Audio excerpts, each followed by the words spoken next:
YouTube বন্ধুরা আজকে একটা ভিডিও দেখামু। ভিডিওটা হইল বাগুন গাছ কীভাবে করে লাগান লাগে সেই সম্পর্কে আলোচনা করবো।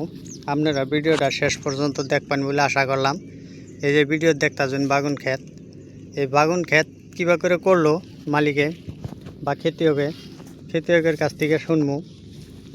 বাগুন ক্ষেতে কি কি দানা ব্যবহার করছে, ভিটামিন কি সার দিছে, গোবর সার কীরকম দিছে, কি বিচন লাগাইছে, তারপরে কয়টা চাষ দিছে, গোবর সার কীরকম দিছে, এই সম্পর্কে আলোচনা করবো, যাতে আপনারাও এই ভিডিওটা দেখে আপনারা শিখবার পান বা আপনারা যাতে বাগুন গাছ লাগাবার পান।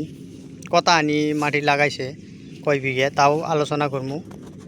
তে আমি আশা করলাম ভিডিওটা শেষ পর্যন্ত দেখবেন আপনারা। তে বাগুন লাগতাছে যে আপনারা দেখতাছেন, কিছুগুলো গাছে লাগছে, কিছুগুলো গাছে ফুলাইছে। তে 15 দিনের মধ্যে সব গাছই আয়া যাওগা, সেই সম্পর্কে আলোচনা করবো। আপনারা ভিডিওটা শেষ পর্যন্ত দেখুন। এই যে এই গাছে দেখতেছেন কিছু মাল ধরছে, বাগুনও ভালো বাগুন, লম্বা লম্বা হয়েছে। এলে ছোটো ছোটো, আপনার বড় হয় নাই কেউ তো একটা হবো।